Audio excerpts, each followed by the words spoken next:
Intern চিকিৎসকদের কর্মবিরতি ঘোষণা হওয়ার স্বাভাবিক কার্যক্রম চলছে ঢাকা মেডিকেলে। নিরাপত্তা মোতায়েন আছে সেনাবাহিনী সহ আইনশৃঙ্খলা বাহিনীর সদস্যরা। সেখানকার স্বাভাবিক পরিস্থিতি জানাতে সরাসরি যুক্ত হচ্ছেন সহকর্মী হাসান মাহমুদ। হাসান, ঢাকা মেডিকেলে এখন কি পরিস্থিতি দেখছেন, রোগীরা কি বলছেন, এ নিয়ে কি তথ্য রয়েছে আপনার কাছে?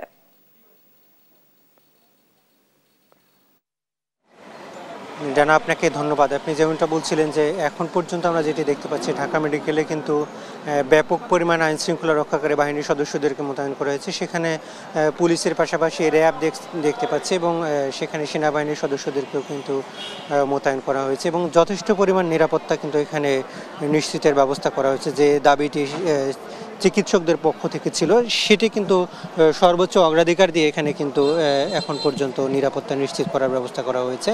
এখন পর্যন্ত কোনো ধরনের অপ্রীতিকর ঘটনা বা সেরকম পরিস্থিতি আসলে তৈরি হওয়ার মতো পরিস্থিতি নেই। তবে আমরা যেটি দেখতে পাচ্ছি যে গতকালকে যেসব চিকিৎসক আন্দোলন করছিলেন এবং তারা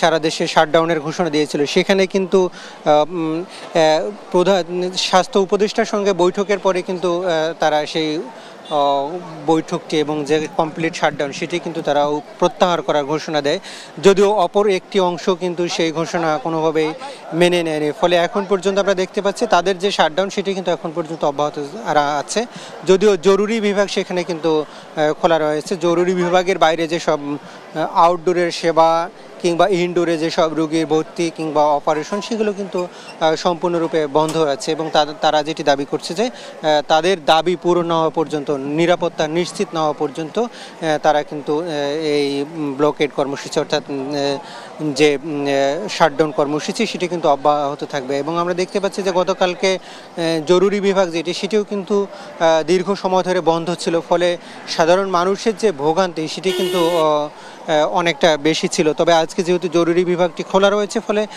স্বাভাবিকভাবে কিছুটা আসলে মানুষের ভোগান্তি কমেছে। তবে এর বাইরে কিন্তু আমরা দেখতে পাই যে প্রতিদিনই কিন্তু এখানকার আউটডোরে কিন্তু হাজারের বেশি মানুষ চিকিৎসা নিতে আসে। সেখানে গাইনোকোলজিক্যাল বিষয় থেকে চর্ম, যৌন এবং মেডিসিন, আনুষঙ্গিক সব বিষয়ই কিন্তু আসলে ব্যাপক পরিমাণে রোগী আসে, সেইগুলো কিন্তু পুরোপুরি বন্ধ রয়েছে। ফলে স্বাভাবিক যে স্বাস্থ্যসেবা কার্যক্রম সেটি কিন্তু পুরোপুরি থেমে গিয়েছে এখানে আমরা যেটি দেখতে পাচ্ছি। এবং নিরাপত্তা যেহেতু এখন পর্যন্ত সেরকম কোনো আশঙ্কা দেখছি না। এবং আমরা যতটুকু জানি যে গত পরশুদিন ঢাকা মেডিকেল কলেজ হাসপাতালের যে জরুরি বিভাগ, সেখানে একজন রোগী আসেন যিনি BUBT, Bangladesh university of business and technology বিউবিটির শিক্ষার্থী। তিনি রোড অ্যাক্সিডেন্টে আহত হন এবং তাকে এখানে নিয়ে আসা হয়। সেই শিক্ষার্থীর কিন্তু নিয়ে আসার পরে তার অভিভাবক ছিল না, সেখানে অপারেশনের মতো কিছু জটিল অপারেশন করা প্রয়োজন ছিল, সেগুলো কিন্তু সম্ভব ছিল না। ফলে নানা জটিলতায় কিন্তু সেই শিক্ষার্থীর মারা যায় এবং সেখানে কিন্তু সেই শিক্ষার্থীর যে গুরুতর অবস্থা সেটিও কিন্তু চিকিৎসকরা বলছিলেন। এরপরে আসলে কে বা কারা শিক্ষার্থী নাম দিয়ে বিউবিটির শিক্ষার্থী পরিচয় দিয়ে তারা কিন্তু নিউরো বিভাগ যেটি আছে সেখানে কিন্তু চিকিৎসকদের উপর হামলা করে। এরপরে কিন্তু আমরা দেখতে পারি দ্বিতীয় ঘটনা যেটি ঘটে রাত 9টার পরে, সেখানে কিন্তু একদল সন্ত্রাসী জরুরি বিভাগের যে ভর্তি রোগী থাকে সেখানে কিন্তু ঢুকে একজন মানুষকে আসলে কুপিয়ে হত্যা করে এবং সেখানে চিকিৎসকরা বলছেন যে আসলে তাদের নিরাপত্তা এখানে ব্যাহত হয়েছে এবং এই অনিরাপত্তার কারণে আসলে তারা এখন পর্যন্ত চিকিৎসা সেবা সেটি কিন্তু দিতে পারছে না। আমরা এর আগেও দেখেছি যে বিভিন্ন সময় চিকিৎসকদের উপর নানাভাবে হামলার ঘটনা ঘটেছে এবং সেখানে অভিযোগ করা হচ্ছিল যে মানুষের প্রাথমিক যে চিকিৎসা সেটি কিন্তু চিকিৎসা অবহেলা সহ নানা ধরনের অভিযোগের